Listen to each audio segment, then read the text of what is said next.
As the battered research vessel Odyssey pierced through the clouds of the uncharted planet Xylon 4, Captain Marcus Flynn peered out at the sprawling jungle below. He had been navigating through space for over a decade, but nothing had prepared him for a mission like this. The ship's engine groaned under the strain of atmospheric entry, a stark reminder of their desperate situation. The Odyssey was failing, and this planet was their last hope for survival. "Status report," Marcus called out, his voice steady despite the uncertainty ahead. "Shields at 20%, hull integrity compromised, and we're running on auxiliary power, Captain," replied Lieutenant Harper, her eyes locked on her console. "Landing site selected based on the least hostile topography we could find." As the ship descended, the dense canopy of alien trees rushed to meet them. The Odyssey shuddered violently as it made contact with the ground, a rough landing that threw everyone from their seats. Coughing from the dust and the sharp smell of burned electronics, the crew gathered themselves. Marcus was the first to his feet, barking orders to assess damage and injuries. The initial reports were bleak but hopeful. No casualties, though the ship would never fly again. Their new home was a vibrant, if not hostile, wilderness teeming with life. Armed with survival gear, Marcus led a small team to explore their immediate surroundings. The jungle of Xylon 4 was unlike anything they had seen. Bioluminescent plants illuminated their path, and strange melodic sounds echoed through the trees, a haunting symphony of this alien world.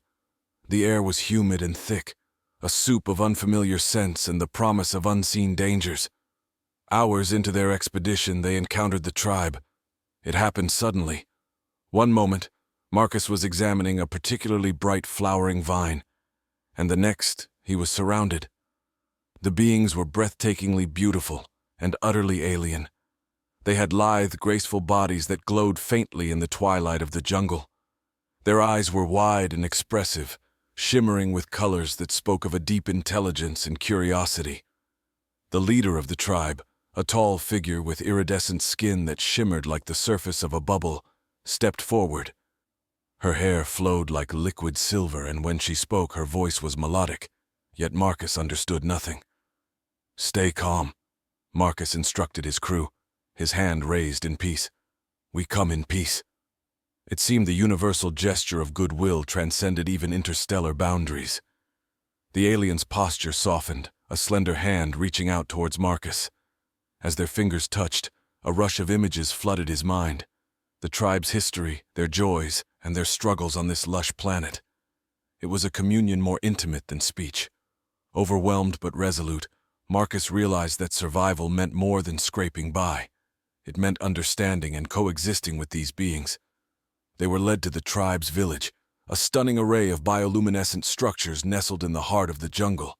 Here, human technology met alien craftsmanship, and the beginnings of trust were formed under the twin moons of Xylon 4. That night, as Marcus lay in a dwelling made of living vines, he pondered the years ahead.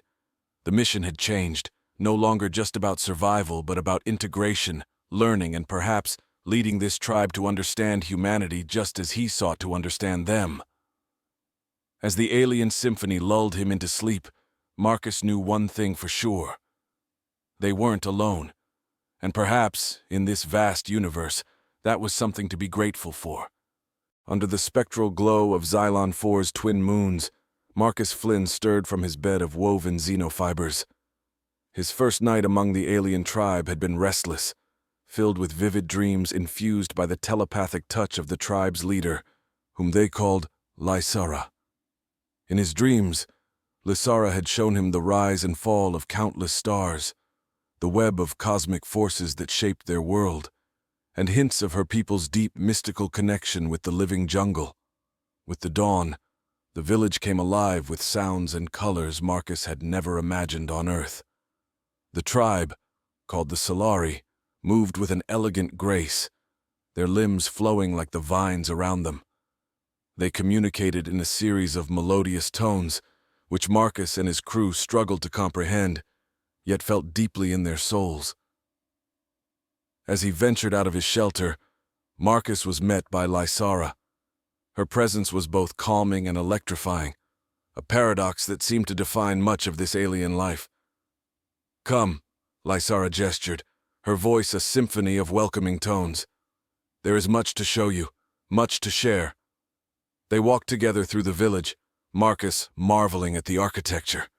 The buildings were alive, part of the jungle itself, grown and nurtured from the living flora, their walls pulsating with a soft, rhythmic beat like the heart of the jungle. The Solari showed him their ways of life, their art, a fusion of natural beauty and otherworldly technique, their food, an array of fruits that tasted of sweet spices and unknown savors, and their technology, organically integrated with the natural world, powered by the bioluminescent plants and the ambient energy of the planet. Lysara led Marcus to what appeared to be a council ground, a clearing surrounded by towering flora that shimmered with a natural iridescence. Here, the elders of the Solari gathered, their eyes glowing with the wisdom of ages. "We have watched you, Sky Traveler," one elder spoke, his voice a deep hum. "Your arrival was foreseen by the stars." Marcus listened, fascinated and somewhat overwhelmed. "Foreseen? How is that possible?" "The universe speaks to those who listen," Lysara explained. "Our seers saw the burning sky trail of your vessel long before it breached our atmosphere. We saw the potential for change, for growth, and for danger." "The danger?" Marcus queried, a knot of worry forming. "Yes," another elder chimed in, her tone somber. "Your kind is not the first to come here, nor we fear the last. Others have come, driven by greed and the hunger for dominion over space. They brought conflict and sorrow. We must know, Marcus of Earth, what you bring." Marcus felt the weight of their gaze, understanding the gravity of his answer. "We seek only survival and knowledge. My crew and I harbor no desires for conquest. We come in peace, truly." Lysara smiled, a gesture that lit up her entire being. "Then let peace and learning be the foundations of our shared existence." For the weeks that followed, the Solari shared their knowledge of the planet, teaching Marcus and his crew how to interact with the environment and its unique inhabitants. In exchange, Marcus shared knowledge from Earth, stories of human culture, science, and philosophy. Amid these exchanges, a bond formed, not just of necessity, but of genuine friendship and mutual curiosity. However, as the bonds grew, so did the looming threat of those other visitors Lysara had hinted at, lurking just beyond the peaceful veil of their interstellar integration. The Solari's concerns were not unfounded, and soon, Marcus would find himself at the center of a conflict that spanned galaxies, a conflict that would test the very bonds they had worked so hard to build. The serene life Marcus had begun to adapt to on Xylon 4 was pierced by the crackle of an unexpected transmission. His communicator, silent since the crash, now sputtered to life with a garbled message. It was from Earth, or rather, what remained of the consortium of planets aligned with Earth's interests in the far reaches of space. The message was fragmented, but the urgency was clear. Help was needed. Marcus shared the news with Lysara and the Council of Elders. Their luminescent eyes dimmed with concern. "Others may follow this signal to us," Lysara cautioned. "Others who may not come with peaceful intentions." Recognizing the potential threat to the Solari and their hidden world, Marcus proposed a plan. "Let us find the source of this transmission. If there are others out there who need help, we help them. But we also ensure that our presence here remains a secret." The elders agreed, and preparations began for a journey to the source of the distress signal. Marcus assembled a small team, consisting of his most trusted crew members and several Solari volunteers, including Lysara, who insisted on accompanying him. They traveled through the dense jungles of Xylon 4, to the coordinates from which the transmission originated. The journey was fraught with peril, not from beasts or natural obstacles, but from the land itself, which seemed to sense the urgency and potential danger of their mission. Upon reaching the location, the team discovered a small crash-landed scout ship, its design unfamiliar to Marcus, but recognized by Lysara. "The Zaltraxians," she hissed, a name that carried weight and a tinge of fear among the accompanying Solari. Zaltraxians were known to the Solari as relentless scavengers of worlds, strip-mining planets for resources with little regard for native life. The crashed scout ship was a bad omen. The vessel was badly damaged, but there were survivors. 3 Zaltraxians, injured but alive. They were cautious but accepted help from Marcus and his team. During their interactions, Marcus learned of a larger fleet, moments away from discovering Xylon 4, driven by desperation and need for a new resource-rich home. Marcus faced a dilemma. Helping these survivors might draw the rest of their fleet to Xylon 4, endangering the Solari. Yet his moral compass, honed by years of command and exploration, would not allow him to turn his back on those in need. After intense discussion with Lysara and the team, a decision was made. They would repair the Zaltraxian scout ship and send them on their way with falsified data indicating that Xylon 4 was unsuitable for their needs. In return, the Zaltraxians agreed to divert their fleet away, steering clear of this sector. Working together, humans and Solari swiftly repaired the scout ship, integrating some of the Solari's organic technology to ensure it would endure the journey ahead. Lysara and the Elders also performed a ritual, subtly weaving a protective cloak around Xylon 4's atmosphere to further shield it from detection. As the Zaltraxians departed, Marcus watched the scout ship disappear into the starry sky, a mix of relief and foreboding churning in his chest. He had saved Xylon 4 for now, but the universe was vast and full of desperate souls. How long until the next crisis loomed over this hidden paradise? Returning to the village, Marcus and his team were met with gratitude and a new level of respect from the Solari. The experience had forged deeper bonds and a mutual understanding of the sacrifices each might have to make to protect their shared home. The night after their return, as Marcus lay in his xenofiber bed, the stars above whispered of peace, but the echoes of distant cosmic storms hinted at challenges yet to come. The peace that followed the departure of the Zaltraxian scout ship was a bittersweet reprieve. Each day that passed without incident was a blessing, but the shadow of what could have been, a fleet of resource-hungry invaders descending upon Xylon 4, lingered in the minds of both humans and Solari. Marcus spent his days strengthening the defenses of their settlement and deepening the alliance with the Solari through shared knowledge and cultural exchange. One afternoon, as the twin suns dipped below the horizon, casting long shadows over the bioluminescent landscape, a new challenge emerged. A rogue signal was detected by the Solari's sensitive plant-based technology, an anomaly that seemed to pulse irregularly from a distant part of the planet. Lysara approached Marcus with the news. "This signal is unlike any we have known. It does not carry the signatures of the Zaltraxians or any known technology. It is different, deeper, perhaps older."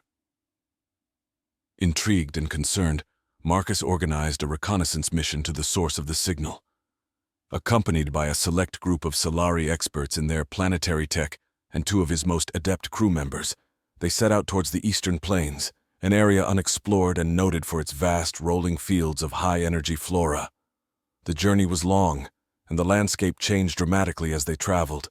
The dense, vibrant jungle gave way to expansive fields of tall, swaying plants that radiated a soft blue light, illuminating their path even in the absence of the moons.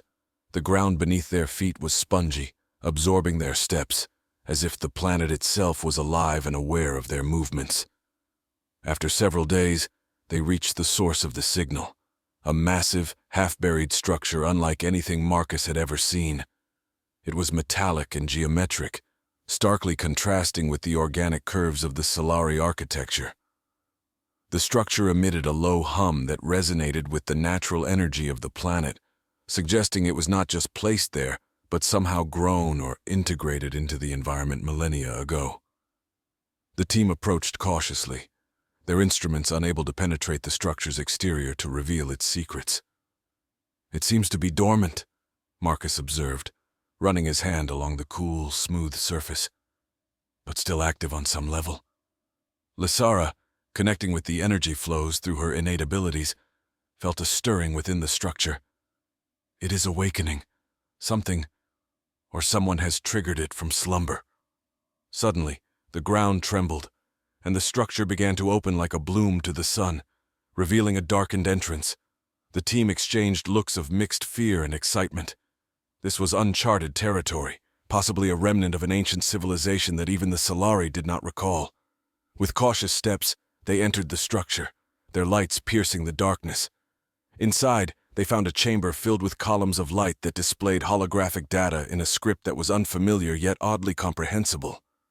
Marcus approached one column, and as he did, the script shifted, morphing into a language his translator could understand. "Welcome, travelers."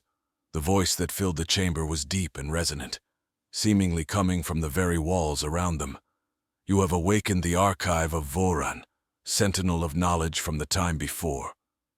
The entity, Voran, explained that it was part of a network of archives scattered across the galaxy, created by a long-lost civilization dedicated to the preservation of knowledge and the observation of cosmic evolution. The archives were meant to guide younger species in their development and protect them from repeating historical cataclysms.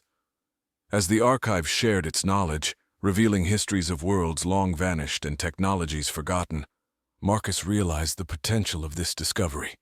Here lay the means to protect Xylon 4 from future threats, to learn from the cosmos, and perhaps to one day reunite the network and fully awaken the guardianship of Voran. But with great knowledge came great responsibility. The more they learned, the more they risked attracting attention from those who would exploit or destroy such power.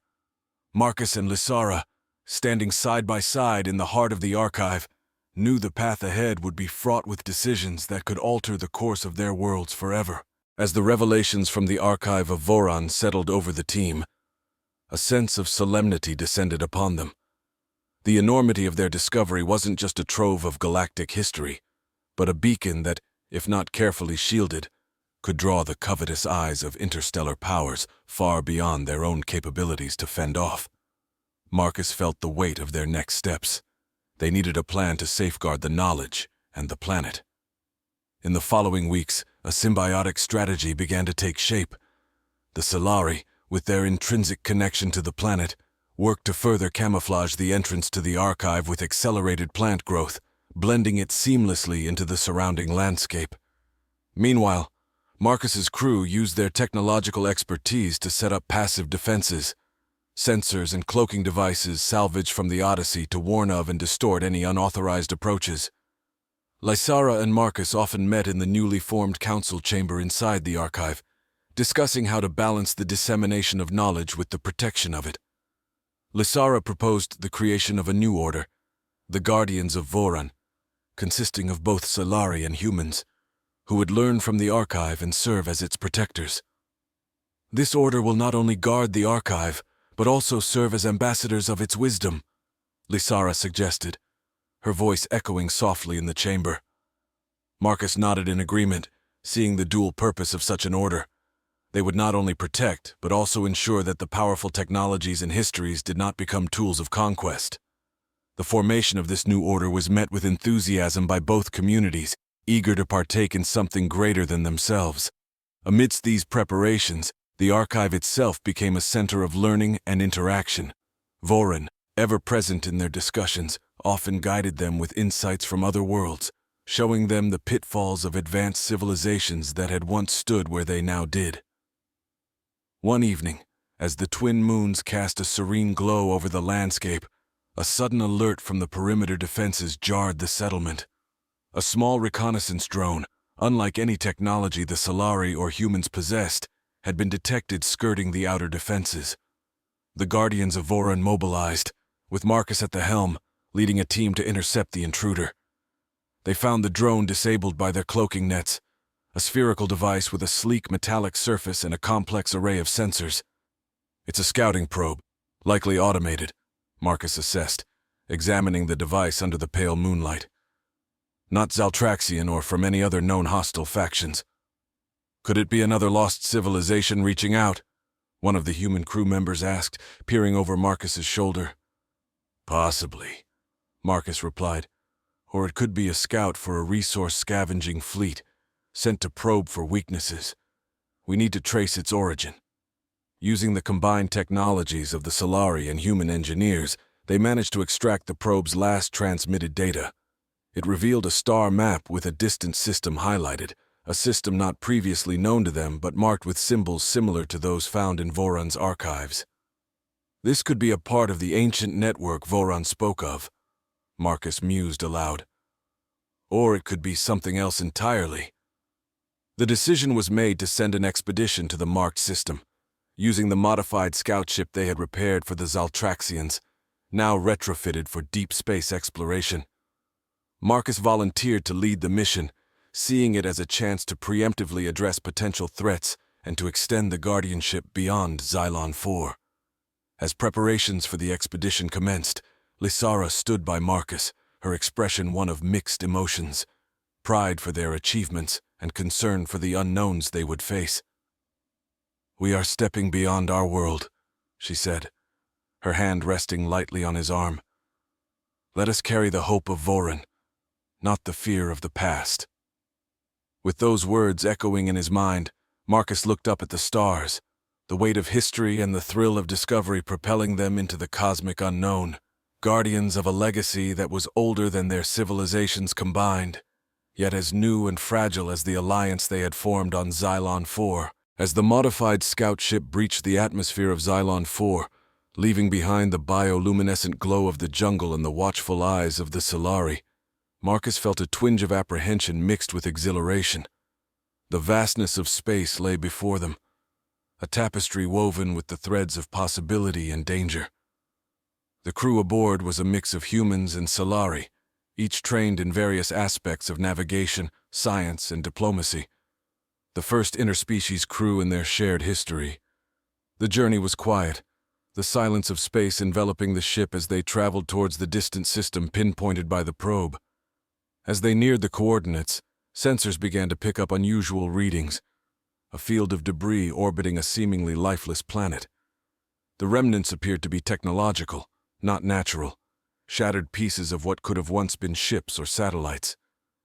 "We're looking at a graveyard of stars," muttered Jensen, the ship's engineer, as he analyzed the data streaming in. "Whatever happened here, it was catastrophic."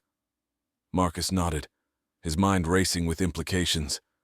The symbols from Voron's archives had led them here, to a system where a civilization had possibly met its demise. Was this a warning or a call for help that had come too late? As they maneuvered through the debris, a signal, a faint distress-like beacon, was detected emanating from the planet's surface. It was weak, but unmistakably artificial. Decision made, Marcus ordered the ship to descend towards the source of the signal. The planet was barren, its surface scarred by what looked like ancient weapons fire and natural disasters. But in the midst of desolation, they found a facility, half buried, but still standing against the ravages of time and conflict. The signal was coming from within. Inside, they discovered an archive, similar to Voron but dormant, its energy signatures nearly depleted. "It's like finding Voron's sibling, left alone out here," Lysara whispered, her voice echoing slightly off the cold metal walls. The team worked to reactivate the archive using knowledge gleaned from Voron and the energy techniques of the Solari. Slowly, the facility hummed to life, illuminating the dark with flickers of ancient lights. As the archive awakened, holograms flickered into existence, displaying scenes of a civilization that had thrived on cosmic harmony, only to be torn apart by external forces greedy for their knowledge and resources. The archive, identifying itself as Kahara, spoke of its creator's final days and their hope that Kahara would one day share their story and warn others of the dangers of unchecked expansion and conflict. The mission now had a new depth. This was not just an exploration, but a recovery of lost history, and a continuation of a cautionary tale that began with Voron. "We must ensure their voices are not lost to the void," Marcus stated, a resolve hardening in his tone. Back on Xylon 4, news of the discovery spread through the Solari and human communities, igniting a renewed commitment to their guardianship. With the data and artifacts recovered from Kara, they bolstered their defenses and expanded their scientific pursuits, always mindful of the balance between discovery and responsibility. As Marcus stood before a gathering of both communities, he reflected on their journey, from survival to guardianship, from fear to understanding. We are custodians of a history not our own, and bearers of a future defined by our choices. We honor these lost civilizations not just by remembering them, but by living the lessons they have imparted. The alliance between the Solarian humans, strengthened by shared purpose and mutual respect, grew into a beacon of hope, a symbol that knowledge could unite and protect, rather than divide and destroy. And as they looked to the stars, they did so not as conquerors, but as guardians, ever vigilant, ever humble, and ever driven by the shared heartbeat of two worlds intertwined by fate and choice. The legacy of Voron and now Kara was in their hands, a legacy of peace forged from the remnants of forgotten wars, echoing across the cosmos that understanding and cooperation were the true keys to survival.